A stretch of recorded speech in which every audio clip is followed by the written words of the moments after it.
Hello साथियों, क्या हाल चाल। मेरा नाम है आनंद और मैं आप सभी का स्वागत करता हूं मेरे YouTube चैनल आनंद एजुकेशनल स्पीयर्स में। आज हम क्या करने वाले हैं? आज हम सेट थ्योरी का लेक्चर नंबर 2 करने वाले हैं, जिसमें हम रिप्रेजेंटेशन ऑफ सेट्स कि सेट्स को किस तरीके से रिप्रेजेंट किया जाता है, कितने वेज में रिप्रेजेंट किया जाता है, वो करने वाले हैं। ठीक है, तो चलिए, मेरा नाम आनंद है और इस क्लास को हम आज आनंद से ही स्टार्ट करते हैं with full energy and confidence, क्योंकि हमको आईआईटी जेईई फोड़ना है। ठीक है, रिप्रेजेंटेशन ऑफ सेट्स में देखो, सेट्स को रिप्रेजेंट करने के दो तरीके होते हैं। ठीक है, पहला जो तरीका है उस तरीके को बोलते हैं हम रोस्टर फॉर्म। क्या बोलते हैं? Roster form.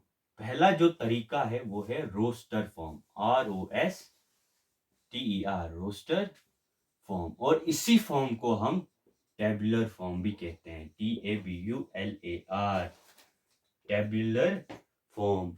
ठीक है, पहला जो फॉर्म है वो है रोस्टर फॉर्म या टेबुलर फॉर्म, और दूसरे जो फॉर्म है वो है set builder form. Set builder form को हम थोड़ी देर बाद पढ़ते हैं। सबसे पहले आइए डिटेल में पढ़ते हैं रोस्टर फॉर्म को। ठीक है सर, रोस्टर फॉर्म क्या होता है? मैंने बोला, रोस्टर फॉर्म में जो है एलिमेंट्स को लिस्ट किया जाता है। ठीक है, जैसे अल्फा, बीटा, गामा, डेल्टा। ठीक है, इनको लिस्ट किया गया। ठीक है, किया लिस्ट, और इनको सेपरेट किया गया विद द कॉमा। ठीक है, जो एलिमेंट्स है उनको लिस्ट किया जाता है, रोस्टर फॉर्म में एलिमेंट्स को लिस्ट किया जाता है और उनको सेपरेट किया जाता है with the help of comma. और लास्ट पे इनको क्या किया जाता है? कर्ली ब्रैकेट्स में रखा जाता है। ठीक है, और ये जो फॉर्म है सेट्स की, इस फॉर्म को हम कहते हैं रोस्टर फॉर्म या टेबुलर फॉर्म। ठीक है, टेबुलर फॉर्म में क्या होता है? एलिमेंट्स विजिबल होते हैं, आपको पता चल जाएगा देखिए कि इस सेट के क्या क्या एलिमेंट्स हैं। अब अल्फा की जगह कुछ भी हो सकता है, मैंने इन जनरल लिया है और इसी का सेट का नाम हमने ए दे दिया।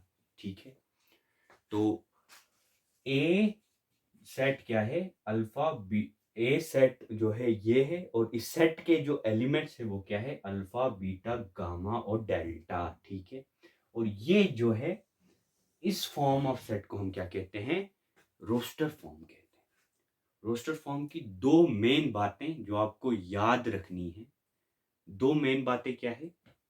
पहली मेन बात कि रोस्टर फॉर्म में एलिमेंट्स की जो रिपीटेशन है वो अलाउड नहीं होती है। एलिमेंट्स की जो रिपीटेशन है वो इज नॉट अलाउड, वो अलाउड नहीं होती। ठीक है सर, मतलब क्या हुआ? एग्जाम्पल के तौर पर मैं एक सेट लिखता हूं, 1 1 2 3 5। ये मैंने एक सेट लिखा, इसमें 1 दो बार आ रहा है, तो ये अलाउड नहीं है। आप एक चीज को सिर्फ एक ही बार लिख सकते हो। अब ये सेट है, चाहे एक चीज 100 बार क्यों ना लिखी हो, सेट जब आप बनाओ तो आप उस 100 बार जो लिखा है उसको एक बार लिखो। ठीक है, समझ में आया? तो बन गया जी ये रोस्टर फॉर्म में सेट। ठीक है, आई होप आपको समझ में आया होगा कि रोस्टर फॉर्म क्या है। रोस्टर फॉर्म का स्ट्रक्चर के जैसा होता है। रोस्टर फॉर्म का स्ट्रक्चर होता है इस तरीके का, जिसमें एलिमेंट्स लिस्ट किए होते हैं, उनको जो है सेपरेट किया गया होता है with the help of commas, और फिर कर्ली ब्रैकेट्स में उनको एनक्लोज कर दिया जाता है। तो इस तरीके की होती है सेट रोस्टर फॉर्म। ठीक है, इस तरीके की होती है रोस्टर फॉर्म। चलिए एग्जांपल्स देखते हैं, कुछ एग्जांपल्स देखते हैं रोस्टर फॉर्म की, देन हम चलते हैं सेट बिल्डर फॉर्म पे। ठीक, रोस्टर फॉर्म की कुछ एग्जांपल्स देखेंगे, उसके बाद चलेंगे हम सेट बिल्डर फॉर्म में। एग्जांपल के तौर पर अगर आपको दिया है कि form a set of vowels, कि form a set of vowels, तो आप क्या बनाओगे? ए E-I-O-U, ये बन गया आपका वॉवल्स का सेट। ठीक है, वैसे ही अगर आपको बनाना हो कि पहले फर्स्ट 5 होल नंबर्स का सेट बनाओ, फर्स्ट 5 होल नंबर्स का सेट बनाओ, तो आप रोस्टर फॉर्म में उसको कैसे बनाओगे? लिखोगे 0, 1, 2, 3 और 4, और इनको कर्ली ब्रैकेट्स में रखोगे तो ये बन गई पहले 5 होल नंबर्स का सेट। ठीक है, ये कुछ एग्जांपल हैं। इस तरीके से आप किसी भी सेट को जो है रोस्टर फॉर्म में लिख सकते हैं। ठीक है, अब चलते हैं। अच्छा, सेट बिल्डर फॉर्म में चलने से पहले मैं आपको कुछ एलिमेंट्स के, कुछ इंपॉर्टेंट सिंबल्स के बारे में बताता हूँ, उसके बाद हम सेट बिल्डर फॉर्म में चलेंगे। वो कुछ इंपॉर्टेंट सिंबल्स कौन से हैं, चलिए वो देखते हैं। इंपॉर्टेंट सिंबल्स हैं, पहला है ये सी ई टाइप का एक सिंबल है, और इसको हम पढ़ते हैं बिलोंग्स टू। क्या पढ़ते हैं? Belongs to. सर समझ नहीं आया। ये यूज किया जाता है अगर एग्जाम्पल के तौर पर एक सेट है, मान लो सेट है जिसका एलिमेंट ए है, और वो जो है बिलोंग करता है ऑफ सेट ए। ठीक है, कैपिटल जो स्मॉल ए है वो बिलोंग करता है ऑफ कैपिटल ए सेट का। ठीक है, कैपिटल ए सेट का जो है स्मॉल ए एक एलिमेंट है, तो हम क्या लिखेंगे कि ए बिलोंग्स टू ए। ठीक है, इस तरीके से। ठीक है, एग्जाम्पल के तौर पर एक बहुत अच्छी एग्जाम्पल दे रहे हैं। एग्जाम्पल के तौर पर आप नरेंद्र मोदी जो है गुजरात से हैं। ठीक है, नरेंद्र मोदी गुजरात से हैं, तो हम क्या बोलते हैं? Narendra Modi belongs to Gujarat. इसका मतलब कि नरेंद्र मोदी गुजरात से हैं। इसी तरह अगर किसी सेट में कोई एलिमेंट किसी सेट का है, तो हम बोलते हैं कि वो जो एलिमेंट है वो बिलोंग करता है उस सेट को। ठीक है, एग्जाम्पल के तौर पर, एग्जाम्पल के तौर पर एक बहुत अच्छी एग्जाम्पल है कि यू जो आप वीडियो देख रहे हो, आप जो है मेरी आनंद की यूट्यूब फैमिली के एक मेंबर हो, तो मैं बोल सकता हूं कि you belongs to my YouTube family, कि आप आनंद की, या you belongs to Anand YouTube family, कि आप आनंद की यूट्यूब फैमिली के एक मेंबर हो। ठीक है, आप उसमें बिलोंग करते हो, आप आनंद की फैमिली के एक बहुत स्पेशल मेंबर हो, तो बिलोंग्स टू इधर यूज हो गया। वैसे ही एग्जाम्पल के तौर पर मैं एक सेट फिर से बनाता हूँ। मैं सेट बनाता हूँ 1 2 3 4 5, इस तरीके का मैंने एक सेट बनाया, और मैंने आपसे पूछा कि टू क्या इसमें बिलोंग करता है, तो आपने देखा कि यस टू, और इसका मैंने एक्स नाम दे दिया, इस सेट का नाम मैंने एक्स दे दिया। ठीक है, तो मैं पूछ रहा हूं कि two belongs to this set X और नॉट, तो आप बोलोगे yes two is belongs to set X. ठीक है, अगर मान लो ये सिर्फ 5 तक है, मैं बोलूं 6 बिलोंग्स टू सेट एक्स, तो आप बोलोगे नो, जो है 6 does not belongs to set X, 6 set X से बिलोंग नहीं करता। और इसी का लिखने का तरीका कैसा है? बिलोंग्स टू का साइन लगा और उसके ऊपर एक क्रॉस लगा दो, ऐसे बिलोंग्स टू का साइन बनाओ और उसके ऊपर एक क्रॉस लगा दो, ये और ये साइन किसका है? Does not belongs to. ठीक है, डज नॉट बिलोंग्स टू का। ठीक है, आई होप आपको समझ में आया होगा बिलोंग्स टू और डज नॉट बिलोंग्स टू कहाँ पे यूज होता है। ठीक है, और अब दूसरा एक सिंबल है, एक तो आ गया बिलोंग्स टू, दूसरा आ गया डज नॉट बिलोंग्स टू। जो तीसरा सिंबल है वो ऐसे डंडा या फिर ऐसे पॉइंट्स देते हैं, और इनको हम क्या बोलते हैं? Such that. ठीक है, सच दैट। ये कहां पे सच दैट का मतलब होता है? इस तरीके से। ठीक है, इस तरीके से। ठीक है, तो सच दैट का मतलब होता है इस तरीके से। और हम रिप्रेजेंट करते हैं मैथमेटिक्स की लैंग्वेज में, इसको रिप्रेजेंट करने के दो तरीके हैं। या तो आप ऐसे बीच में डंडा बड़ा दे दो, मीन्स लाइन एक खींच लो बड़ी, और या तो दो डॉट्स दे दो, तो दोनों का मतलब यही है सच दैट।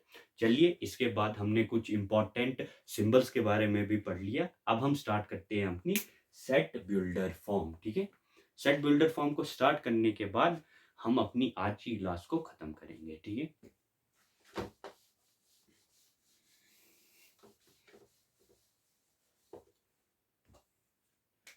दूसरा क्या है? दूसरा है हमारा set builder form. Set builder form. Sir, set builder form क्या है? ये भी एक सेट को रिप्रेजेंट करने का एक तरीका है। सेट बिल्डर फॉर्म सेट्स को रिप्रेजेंट करने का तरीका है। इसमें क्या होता है? इसमें आपको एलिमेंट्स डायरेक्टली विजिबल नहीं होते। इसमें एलिमेंट्स डायरेक्टली विजिबल नहीं होते। इसमें एलिमेंट्स की प्रॉपर्टीज लिखी होती हैं सेट के अंदर, और उस प्रॉपर्टीज को देख के आपको फिर जो रोस्टर फॉर्म में एलिमेंट्स को लिखना होता है। एग्जाम्पल के तौर पर पहले स्ट्रक्चर देख लो, उसके बाद हम एग्जाम्पल्स करेंगे। इसका स्ट्रक्चर होता है इस तरीके का। मान लो कोई भी सेट ए है, उसको हम कहेंगे इस तरीके से एक्स सच दैट एक्स की कुछ प्रॉपर्टीज जो एलिमेंट्स ऑफ सेट ए को सेटिस्फाई करते हैं। ए सेट लिखा और इसमें हमने एलिमेंट्स को एक्स नाम दे दिया। ठीक है, एलिमेंट्स को एक्स नाम दे दिया, और एक्स इस तरीके से है कि कुछ प्रॉपर्टीज ऐसी जो एक्स को सेटिस्फाई करे। ठीक है, जो एलिमेंट्स की प्रॉपर्टीज को सेटिस्फाई करे, कि मतलब कि इसका स्ट्रक्चर कैसा है कि हम जो है एलिमेंट्स को डायरेक्टली विजिबल नहीं होती, इसमें हम जो है प्रॉपर्टीज लिखते हैं, जो है प्रॉपर्टीज लिखते हैं एलिमेंट्स की, और उसके बेसिस पे हम जो है सेट बनाते हैं।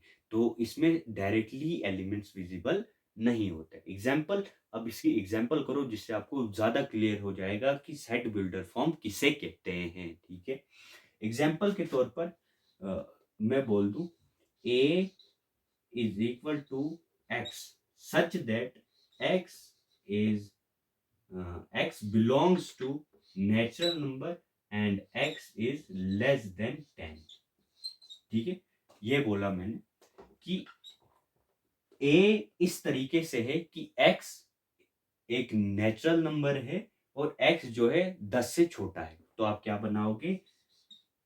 a जो आपके पास सेट होगा उसमें एलिमेंट्स होंगे 1 2 3 4 5 6 7 8 और 9। ये जो सेट बनेगा, ये और ये दोनों सेम है। ठीक है, दोनों क्या है? सेम है। ये और ये दोनों सेम बातें हैं, बस इसको हमने सेट बिल्डर फॉर्म में लिख दिया जिसमें एलिमेंट्स विजिबल नहीं है, और इसको हमने रोस्टर फॉर्म में लिख दिया जिसमें एलिमेंट्स लिस्ट किए होते हैं और एलिमेंट्स विजिबल होते हैं। इस वीडियो को मैं एक शायरी के साथ एंड करना चाहूंगा। वो शायरी क्या है? बोलते हैं, खुद में ही उलझी हुई हैं मुझे क्या सुलझाएंगी।